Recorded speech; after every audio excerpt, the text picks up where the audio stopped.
Falando em países vizinhos, o presidente Lula afirmou que o governo de Nicolás Maduro na Venezuela tem um viés autoritário, mas não pode ser chamado de ditatorial. Vocês viram essa manifestação do presidente Lula comentando a respeito da situação já muito grave na Venezuela, manifestações que acontecem inclusive hoje lá na Venezuela de movimentos da oposição e também de movimentos aliados a Nicolás Maduro. Para o presidente Lula, meu querido Luiz Fernando Pacheco, não se trata de uma ditadura, mas é um governo autoritário. Explica essa diferença para a gente. Olha, o presidente Lula, que goza de todo o meu respeito, eu não vejo diferença nenhuma. Um governo autoritário é um governo ditatorial, e o governo da Venezuela, especificamente, é sim uma ditadura, porque essas eleições que ocorreram lá e que vêm ocorrendo não são eleições verdadeiras. Elas lembram aquelas eleições no Iraque, de Saddam Hussein, por exemplo, que, né, lá, pelo menos o Maduro disfarça um pouco, né? Ele teria ganhado com 52% dos votos. Lá, antigamente, no Iraque, o Saddam ganhava com 99,9% dos votos. Eu acho que qualquer manifestação, eu acho que o presidente Lula vem até evoluindo em suas manifestações, quando ele admite que o governo da Venezuela é um governo autoritário, é alguma evolução do chefe de Estado brasileiro. Agora, eu acho que a nossa chancelaria, o nosso Itamaraty, que comanda a nossa política externa, o nosso Itamaraty, ele tem uma tradição aí bicentenária de ser muito forte, muito ponderado, muito coerente.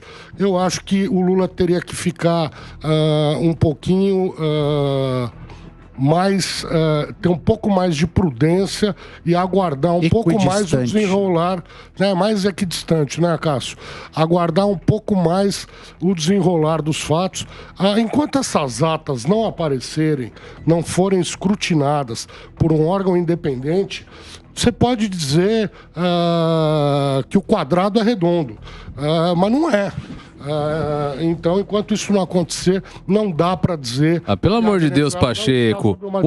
Pacheco, atas de eleições que deveriam ser disponibilizadas pela própria lei venezuelana no dia. Pois é, deveriam. No dia, não aparece. Será que existe esperança ainda de que isso apareça? Eu acredito, a única coisa que eu celebro, que a comunidade disse, internacional é a evolução. É a evolução do nosso presidente nesse sentido. A Venezuela deixou de ser uma democracia relativa, hoje já é um governo com viés autoritário. Essa é a única evolução que eu vejo. Mas essas eu acho uma vergonha, Pacheco, uma vergonha que o nosso país se mantenha ainda nessa inércia de acreditar na possibilidade de que esses documentos apareçam, quando todo mundo, o mundo civilizado, já decretou a derrota de Maduro, já reconheceu a vitória de Edmundo González nas eleições venezuelanas. Não é todo nós estamos mundo passando uma vergonha, nós estamos passando uma vergonha internacional. Nós somos os líderes da região, acho que o Brasil tem que ter muita prudência. Nós somos os líderes da região e a vergonha é maior nesse sentido porque os Estados Unidos já assumiram o protagonismo de mediar a saída de Maduro do governo.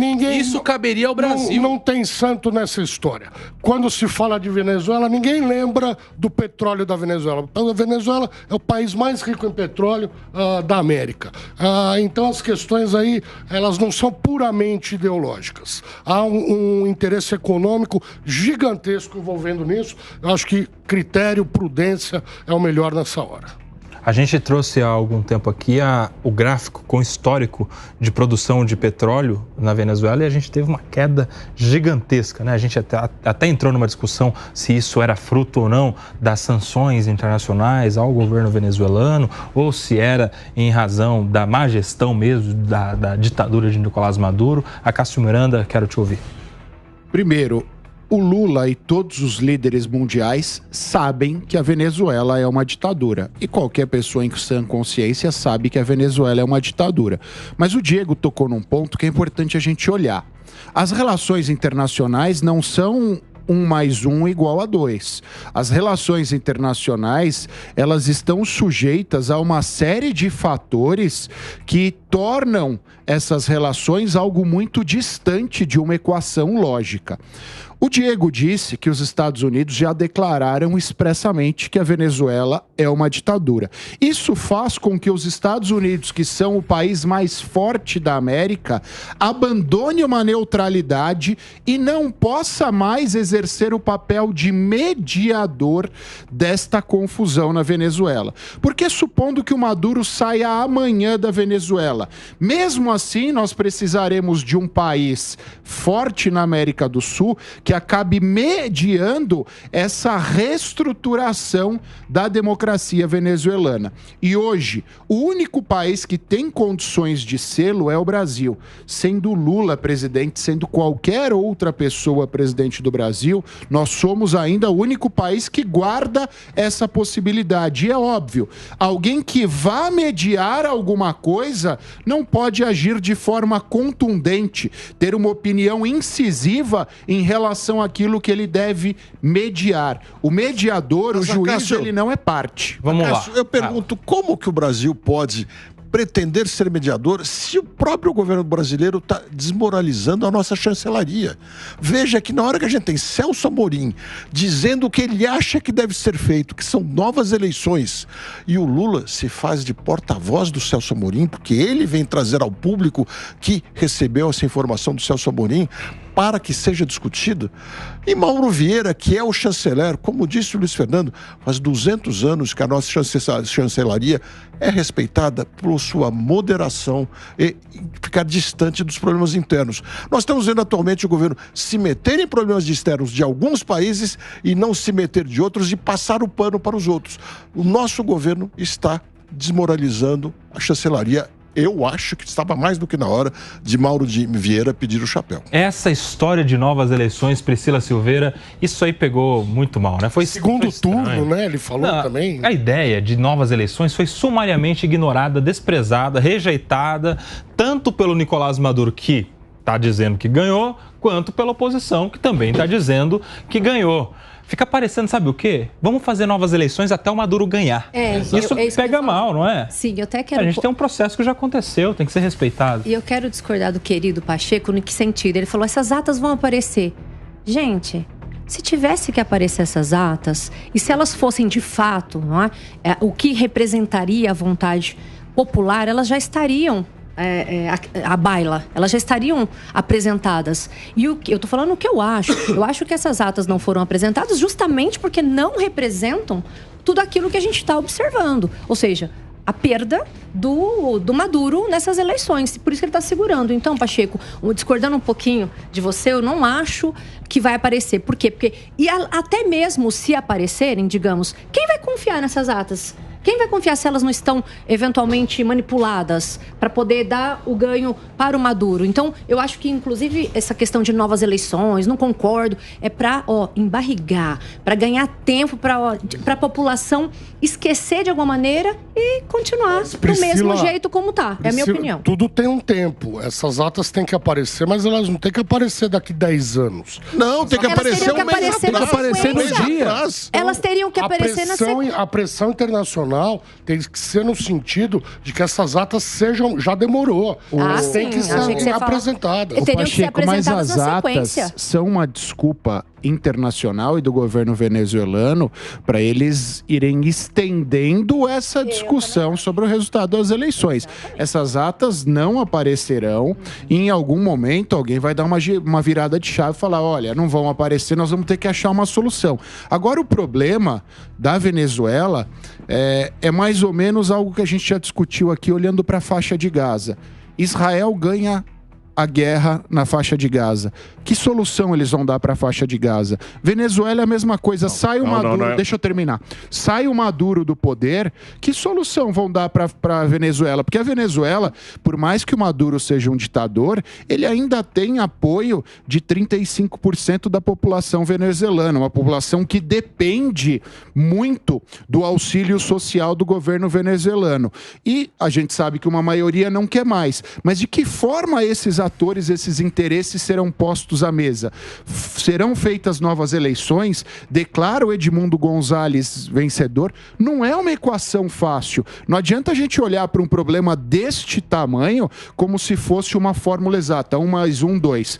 todo mundo sabe que ele é um ditador e todo mundo sabe que há necessidade dele deixar o poder. Mas de que forma isso será feito? Esse é o ponto. Os Estados Unidos estão dispostos a invadir, o Brasil está disposto, então, a vários elementos nessa fórmula que precisam ser levados em consideração. Também por isso que eu acredito, e pelo fato que você colocou de que o Brasil tende a ser o mediador, é que a gente tem que a nossa política externa tem que andar um pouquinho, não pode andar tanto com o pé no acelerador. Pediu o Diogo da Luz. Impossível um país ser mediador quando seu chanceler, seu ministro das Relações Exteriores é atropelado por um assessor particular do presidente. É a desmoralização da chancelaria. E mais, não tem que pensar como resolver a questão da Venezuela. É difícil sair de uma ditadura porque o ditador rompeu com muitas institucionalidades. Mas o caminho é reconhecer o óbvio que o mundo inteiro já percebeu e a Fundação, o Centro Carter viu claramente também. Essas eleições foram roubadas porque elas foram ganhas, sim, por Edmundo Gonzalez Urrutia. Ele tem que ser o presidente em janeiro e ponto final. Agora eu quero trazer a discussão para o Brasil. Vamos lá, vamos nacionalizar esse debate. Aqui, Brasil, nossa terra. Qual é o impacto dessa discussão toda aqui, porta para dentro? Porque dá a impressão, vocês estavam falando, que estão barrigando, né? Vão postergando, são ideias meramente protelatórias, né, minha professora Priscila, que vai deixando o debate para depois. Por quê? Porque isso tem impacto também aqui no Brasil em termos de popularidade ou impopularidade também. No dia da eleição, na semana da eleição na Venezuela, só se falava disso. As semanas vão passando, a gente tem repercussão das eleições americanas, a gente tem o falecimento do Silvio Santos, a gente tem debate nas eleições municipais e o assunto vai ficando no cantinho, Acácio. E aí o Brasil, nesse meio tempo, primeiro, pede as atas, reitera que pediu as atas, aí junta com a Colômbia e com o México para pedir as atas e vai ganhando tempo. Depois tem uma ideia genial de, não, vamos lá fazer novas eleições. E o negócio vai ficando para trás. Dá a impressão que daqui a pouco ninguém se fala mais disso e não precisa mais cobrar uma posição firme do governo brasileiro em não reconhecer Nicolás Maduro, em pressionar uma transição de ditadura para a democracia, né? O que se fala em justiça de transição, e isso envolve reconhecimento de verdade, memória, indenização, reparação dos danos aos eventuais prejudicados por esse regime ditatorial, eventualmente até uma anistia para o Nicolás Maduro, se ele contribuir para esse processo de transição, que a gente infelizmente duvida diante de tudo que está acontecendo, e até uma reforma das instituições. Ou seja, dá a impressão, quero saber de vocês, que é o interesse aqui também da porta para dentro de não entrar no debate. Deixa ir rolando, que daqui a pouco todo mundo esquece e isso não impacta na popularidade nem do presidente ou a impopularidade e até mesmo dos seus apoiados nas eleições que se avizinham nas eleições municipais de daqui a pouco. E aí, quem quer começar? Brasil em barriga, obviamente, mas o Brasil não embarriga por conta da situação. O Brasil embarriga por conta das eleições norte-americanas. Porque essa situação da Venezuela só será resolvida a partir do resultado das eleições norte-americanas. Se eventualmente Trump vence a eleição, a gente sabe que ele trará um atropelo maior. Se a Kamala vence as eleições, ela terá um posicionamento mais contundente que o Biden, que está meio perdidão nessa história. Sim. Mas a gente não sabe o quão contundente será esse posicionamento. E o governo brasileiro hoje paga a conta, uma parte da conta dos problemas na Venezuela. Mas o Brasil não tem condições de colocar uma série de tanques ali na fronteira e falar, Maduro, saia. A gente não tem estrutura para isso. Nós não teremos estrutura para isso. Por isso que a gente leva em banho-maria. O Diogo fala da questão do Mauro Vieira e do Amorim. Isso é algo proposital. Quando você não quer tomar uma posição, você marca uma reunião e põe os próprios membros que estão naquela reunião um contra o outro. E aí as pessoas ficam batendo cabeça e você não precisa decidir. É um pouco do que o Brasil faz nesse momento. Mas tem um outro ponto aí, né, que como perguntou Kobayashi, internamente como fica. Para mim está muito claro que desmoraliza a chancelaria brasileira, sim, que tem uma história muito importante e coloca um ponto de inflexão na história do presidente Lula. Tá certo que muitas pessoas já têm opinião absolutamente formada sobre ele. Alguns odeiam, Outros gostam, mas boa parte da população ainda está vendo sua história ser escrita. A partir desse momento, fica praticamente impossível juntar a imagem dele à de um real democrata, porque um democrata de verdade jamais diria que autoritarismo é diferente de ditadura e jamais ficaria tão receoso de assumir que a Venezuela não é uma democracia. Fala, Diego. Eu tenho uma opinião um pouco diferente da dos colegas, Koba. Eu vejo uma aposta de boa vizinhança do nosso governo naquele em quem eles acreditam que será o líder venezuelano do próximo ciclo. Tá muito claro que o Lula quer manter a boa amizade com o Nicolás Maduro porque ele não acredita na queda do ditador. Então, bem por isso ele vem trazendo esses adjetivos um pouco menos pejorativos ao tratar do regime de Nicolás Maduro, porque quem trabalha com política sabe que não dá para manter a oposição nesse pique que está a oposição de Maria Corina Machado durante muito tempo. Essa oposição ela tem prazo de validade, ninguém consegue manter o povo na rua durante um ano e meio. Então, daqui a pouco, essa convulsão social que está acontecendo na Venezuela vai sofrer um arrefecimento, isso vai acabar se pacificando meio que naturalmente, meio que pelo desânimo da militância lá, e Nicolás Maduro dessa forma segue no poder. E com isso, Lula mantém a sua boa relação com o presidente, com o ditador. Ter relações com ditaduras é algo extremamente normal quando a gente fala de geopolítica.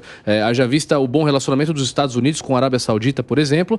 O fato é que, no momento, com o calor da notícia, no calor da manchete, como você trouxe, Koba, nesse ponto o Brasil acaba passando a vergonha. Mas a aposta do nosso país é de que essa vergonha passada muito em breve será esquecida. E a sua opinião, minha querida professora Priscila Silveira? Olha, como eu concordo um pedaço com o Diego no sentido de que o governo Lula, o presidente Lula, é claro que tem gente que espera que ele tenha outro posicionamento em razão dele ser mais pacificador, mas ele é mais para o lado do Maduro. Então, eu acho que ele fica em cima do muro, tentando lá na frente não trazer algum tipo de prejuízo, até porque a gente, no programa, acho que de 15 dias que ele teve na Colômbia, a gente até falava, ele vai manifestar, não sei se vocês se lembram disso, ele vai manifestar e todo mundo falava, não, ele está falando que vai manifestar para poder ir também levando. Então, eu acho que neste ponto, o Diego está certo no sentido de que ele não quer colocar fogo, como diz lá no parquinho, se posicionando a favor